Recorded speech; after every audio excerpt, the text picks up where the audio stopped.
In this video, we're going to talk about exceptions in C++. So an exception is, the book talks about, it's an occurrence of an undesirable situation. And this comes up during the running of the program. Okay, so remember there are three types of errors we get in programming. There are syntax errors, which means the grammar of the language has been violated. You type in, C out with two T's, for example. A syntax error in C++ will never make it to a running program. It's caught by the compiler. And then we'll skip ahead to the last type of error. That's a semantic error. It's where you just don't know what you're doing. You don't know what you're talking about. Okay, that's the hardest to catch. But that middle ground's a runtime error. It means that your code, while syntactically correct, has the possibility on some input to create an error condition. And that's an exception. Okay, so as an example, you can see I've got lots of code here. Let's look at this division by zero. This is one of the common errors that you're going to run into. And you can see I have lots of fixes for it. So here's the basic program. Okay, so pretty straightforward. We've got a dividend, divisor, and the quotient. We're asking the user for the dividend and for the divisor, and we're giving them the quotient. Okay, if we go to compile this, it works, no problem. If we run it and enter it 10, 5, we get an answer. We're fine, right? So there's no problem with the program sometimes. But we run it again and enter 10, 0, we get a floating point exception. We get a core dump. Okay. So a core dump, we'll probably hit those more as we go along. A core dump is basically when the operating system detects there's an error and takes the contents of memory associated with your program and puts it in a file somewhere. Okay. We don't care about that yet. We're never going to care about that much in this class. But anyway, this is not a good situation, right? You don't want it to be that your user gets any kind of an error message like this on their screen. Okay, it's bad form. It's a sign of a poorly written program. Okay, we've been mostly ignoring these errors up till now. Okay, so kind of the first go round at fixing this one. Okay, this is what we do sometimes, and it's not a bad idea. So I've got this fix one that I've put in there. Next. So in this one, we're just going to do a little if here. Okay, so if the divisor is not equal to 0, then we're going to go ahead and do the division and output that. If not, we're going to say we can't divide by 0. Okay, so this will stop the error from happening. Okay, nothing wrong with this. This is a fine way to deal with this particular issue for sure. Okay, but the trouble is that not all errors are as easy to peg as this. Okay, so there's another solution that we could do here that doesn't help much, but helps a little. Okay, and this one is to use the assert statement. I don't think we've talked about assert yet, but the assert statement, what it does, and you have to include CAssert up at the top there. You see that there in line 3. Okay, when you assert, you're asserting that some logical condition is true. Okay, if divisor is not equal to 0, it just keeps moving on, does the rest of the program, no problems at all. Okay, but if this is not true, then it stops the program, it terminates. Okay, and this is not a bunch better than having nothing in some ways. So this is fix 2 here. Okay, so if I enter 10, 2, it just works as we would expect. If I enter a 10, 0, okay, I still get this assertion error. The program's still aborted. Okay, so it still gives the user stuff they don't want to get. Okay, so this is not the correct way to handle this problem. Okay, so we can handle exceptions through the use of a try catch block. Okay, that's what we're seeing here. It's a little bigger, may be helpful.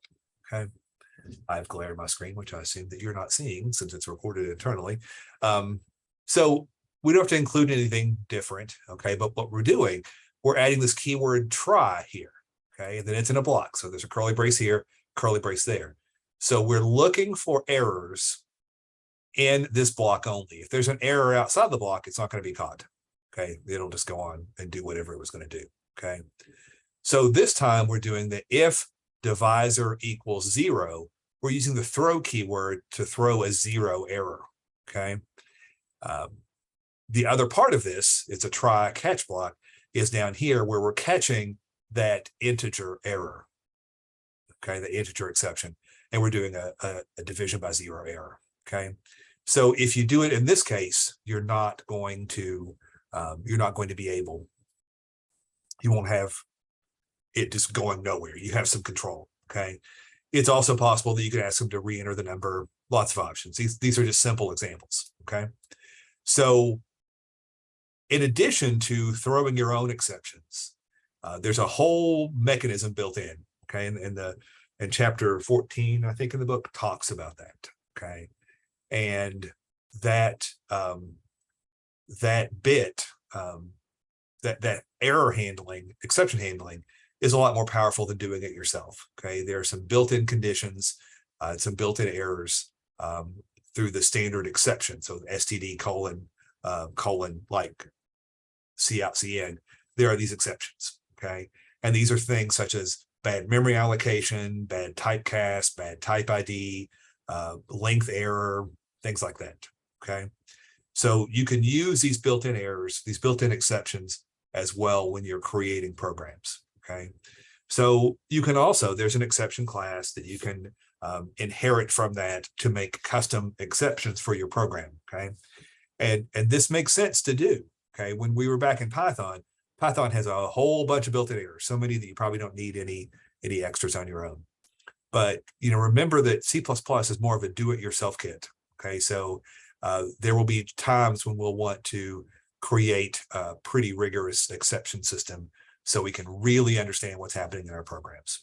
Okay, so that's just an overview. Look through the chapter. If you have questions, let me know. But I wanted to give you some code examples and work through them, talking through them to make sure that we're good with what's going on. Okay.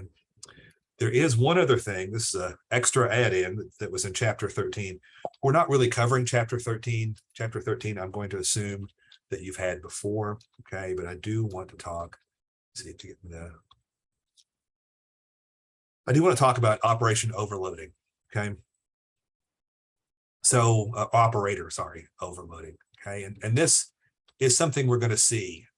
We've mentioned it before, I think, that whenever we have a memory construct such as a pointer as member data, okay, there's some things that we're supposed to do to avoid the problem of shallow copying. Okay, and those things are, we want to have a copy constructor. Okay, we want to have a deconstructor, which, as I've said before, may not still be necessary. Think about that. We'll have to test that out. Used to need all three, but it seems like the last time I taught the class, the compiler has been updated to not need one of those. But the other one is to overload the assignment operator, okay, the equals. So if you have an object, okay, a memory object, like we're doing a clock type here. So if I were just to say, clock type 1 is equal to clock type 2, okay, if we don't overload that, we're not really creating another copy. We're just creating two pointers to the same thing. Okay, so this is how we go about doing an operator overload.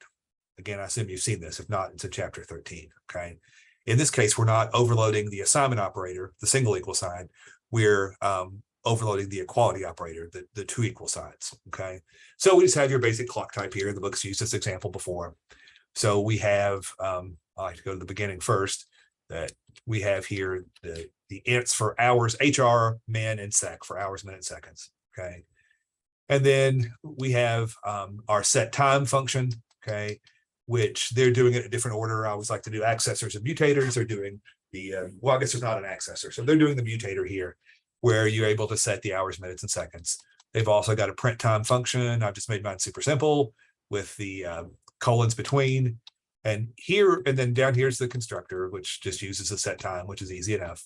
And there's no reason not to do this as long as you define set time first. It should be fine. Okay. But here's what we're talking about here. So we're going to take this equals operator. So if you don't do this, if you want to know if two clocks have the same time, and if you say if clock 1 equal clock 2, it's not going to work, right? It's not going to work the way you want. Okay. It's not what we want when we say that is clock 1 equal to clock 2. Since clock 1 and clock 2 hold time, we want to know if the hours are equal to the hours and the minutes are equal to the minutes and the seconds are equal to the seconds. Okay. So we're going to do that via this manner. Okay. So we're going to say bool here because the equality is a boolean operator. If we were overriding the plus, which we could do, it would be an ant or a float or whatever type we're dealing with. But this is a bool, and we're going to say operator equals. Okay, so it's operator plus the word that, or the symbol or symbols that we're trying to overlay. Okay, and then it's a constant here because we're bringing in the other clock. We don't want to change the second clock when we're doing the equality. Okay, so this const, and we're sending in the address of the other clock here. Okay, and we're going to call it other clock. Okay, and then over here we have the constant. So the constant means that the original clock's not going to be changed either. Okay, and then all we're going to do, we're going to return here if HR, which refers to the clock that's on the left of the equal signs, is equal to other clock HR, and man's equal to other clock man, and second is equal to other clock second. If all these are true, okay, then we're going to return true. If not, we're going to return false. Okay, and that's all we're doing here. So I've got some examples down here that we've got C1 and C2, which are the same time, 12, 23, 45 seconds. And C3, which is not, it's at 12, 12, and 56 seconds. Okay. So I use this just like normal. Now, if I say if C1 is equal to C2, then the first two are the same. If C2 is equal to C3, the second two are the same. And I should get from this just that the first two are the same, right? Okay. And just to see what would happen here, if I wanted to say something like, let's do it down here. When you have operators are not defined. So if I say C3 is equal to C1 plus C2. Okay. And then we can do a C3 dot print time. Okay. Let's see if this does anything. So let me, we'll have to recompile it anyway. Let me do my G++ -O clock type.exe. Okay. So yeah, it gives us an issue here. The issue it gives us here is that there is no plus sign that is defined. Okay. We could do something like operator plus for that, but we don't. We didn't. Okay, so that's why it doesn't work. Okay. So now I can go back in. I'll take that out. That's what would happen to the equal sign, the two equal signs, if we didn't fix that. Okay. If we didn't have the code that we have. So let me get rid of that. Okay. Let's try it again. Click we're okay now. Okay. Oh, it's not exe or CPP, it's exe. There we go. And we see that the first two times are the same and the second two are not, which is what we're looking for. Okay. So this has been kind of a hodgepodge. It's mostly about exceptions, but I also wanted to deal with the operator overloading because that's going to come up later. Okay. So if you have questions about either of these concepts, make sure you let me know.